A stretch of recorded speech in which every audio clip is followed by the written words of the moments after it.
Högna Hinriks leiddist.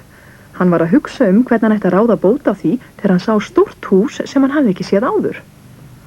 Kannski var þetta höll drottningarinnar. Eða kannski var þetta sjúkrahús fyrir ketti sem höfðu borðað yfir sig af ís.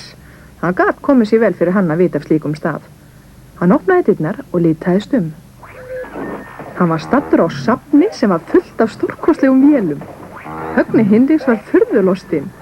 Þarna var fyrsta gufuvélin sem var fundin upp og fyrsta gúmmíklukkan. Svo sá hann líka fyrsta fótstigna glimskrattan. Ó, þetta snjallt, hugsaði hann. Hann skoðaði myndir af uppfinningamönnunum og sá sjálfan sig í anda í þeirra hópi og fólk myndi dáðst á honum og segja: Þetta hann Högni Hinriks, hann fann upp, já, hvað gat Högni Hinriks fundið upp? Kannski gat hann fundið upp hentur í hníf til að opna kattamatardósið. Það gat verið erfitt verk, sérstaklega fyrir litla ketti. Eða fundið upp ís með fiskbragði. Eða vanilubúðing í laginu eins og mús. Eða þá lím sem límdi hunda við loft. Það var í nýtsamleg uppfinning. En einhvern veginn, hann var ekki nógu ánægð með þessar hugmyndir sínar. Hann hugsaði sig svona í 4 klukkutíma og komst á þá skoðun að það væri bara best að hefjast handa og sjá hvað úr yrði. Hann safnaði saman öllu dóti sem hann gat fundið og byrjaði að búa til vél.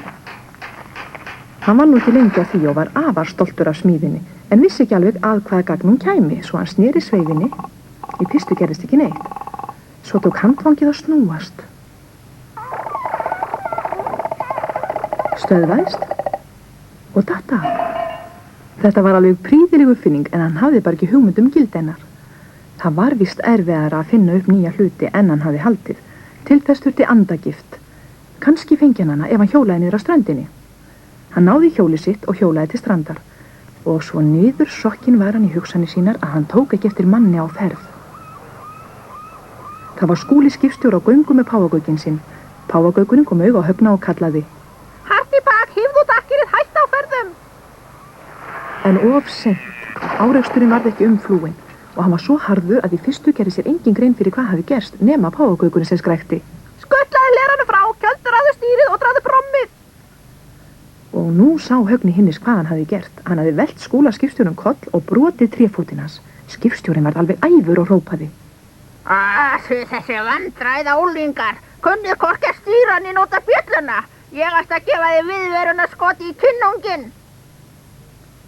Fyrirgefðu, sagði Högni Hinriks. Ég var að hugsa uppfinninguna mína og... Uppfinning, sveiatan, líst á löppin á mér. Sjóðu, hvað hefur gert þú landkrabbinn þinn? Þurfari nær að finna upp eitthvað gagnlegt eins og til dæmis nýjan fót á fólk í stað þess að velta því koll. Þá datt Högna Hinriks snjallræði í hug. Hann tók hjólið undan ónýtareiðhjólinu sínu, svo leit hann á brotna fótinn af Skúla skipstjór og sagði: Nú skulum við að sjá hvort þetta dugar. Svo fest hann hjólið á fótstúfinn og nú gat skipstjórinn rennt sér á því. Sagði skipstjórinn. Þetta ekki ólíkt því að vera skipstjór. Þá að rífa seglin og taka stefnuna. Svo þandi vindurinn út jakkanans og hann sigldi á nýja hjólinu sínu. Högna Hinriks fannst þetta vel af sér vikið. Álengdar heyrði hann páfagaukinn garga: Burt með loftganginn, nú leggjum við í hann. Og svo sigldu þeir félagar beint inn í sólarlagið. Það erfitt að vera uppfinningamaður, hugsaði Högni Hinriks hann gekk heim á leið með leifarnar af reiðhjólinu sínu.